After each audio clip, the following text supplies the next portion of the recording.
פה כל הבגדי ים התחרותיים שלי אי פעם. זה היה של הקבוצה. בבית ספר הכירו אותי בתור זאת שלא באה לאף מקום כי יש לה אימון של שחייה. בגד ים של האימונים, הבגד ים שהיה של האימונים לפחות. זה ממש רב של בריכה, של כלור. להכל יש ריח של כלור. זה היה 4 פעמים בשבוע. לא שברת משהו, אין לך חום, את לא מרגישה טוב ברמה שאת מתה, את באה לאימון. כאילו, אני בדרך כלל זאת שהקפיצו אותה, אז אם אני לא הייתי באה, זה היה דופק לכולם, כי היה את מי להקפיץ וזה כאילו היה קוטע את הריקוד. אוקיי, בואו נראה. זה המדליה הראשונה שאי פעם קיבלתי ולא מהמאמנת שלי, וזה המדליה הכי חשובה, המדליה של האליפות. חד משמעית. אז זה כאילו המדליה הראשונה אי פעם שהגיעה לי לליון באליפות.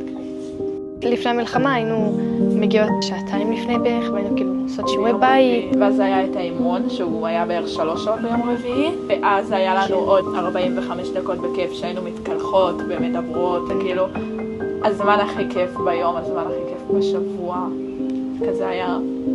כל האימון כאילו אתה רק מחכה לזה. כן. וואו, הקבוצת אימונים הראשונה שלי. צפינו יחד באולימפיאדה, בזמן התחרות של השחייה האומנותית.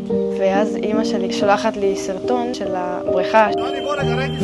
בכתבם שחדר מלבנון, גם במרכז השיקום של המועצה האזורית מבואות החרמון. אני רואה את הבית השני שלי במשך 6 שנים, מנופץ, את התקרה מתמוטטת.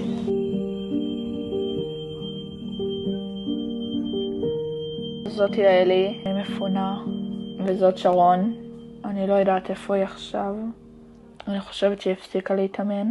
גם יעלי ואיילה הפסיקו להתאמן, וגם לוטם הפסיקה להתאמן. זאת ניקולוס, והיא מפונה ממטולה לטבריה. היא הבת של לינה. כן. בסה, כי לא נפרדנו כמו שצריך ביום שישי. יום לפני השביעי כבר היה לנו אימון, זה היה האימון האחרון. לינה, ערך לך השיער. עם הזמן, כי הכל גודל. גם אתם, גם השיער שלי. התגעגעתי. גם אנחנו. אני זוכרת אותם איך שהם באו אליי, ממש קטנות. עברנו כמה דברים, גם חיובים וגם לא כל כך. ואז תמיד היינו אחד בשביל השנייה. נכון בנות? כן. אני נשבר לי הלב, כל כך כואב לי על הקבוצה שלי, אבל זה המציאות. החלום שלי היה להגיע לאולימפיאדה 2028. לקח זמן להבין שלא יהיה. שהבריכה מסוכנת מדי, שלנה פונתה, שיש בנות שגם הן כבר לא באזור, שזהו, זה לא יהיה.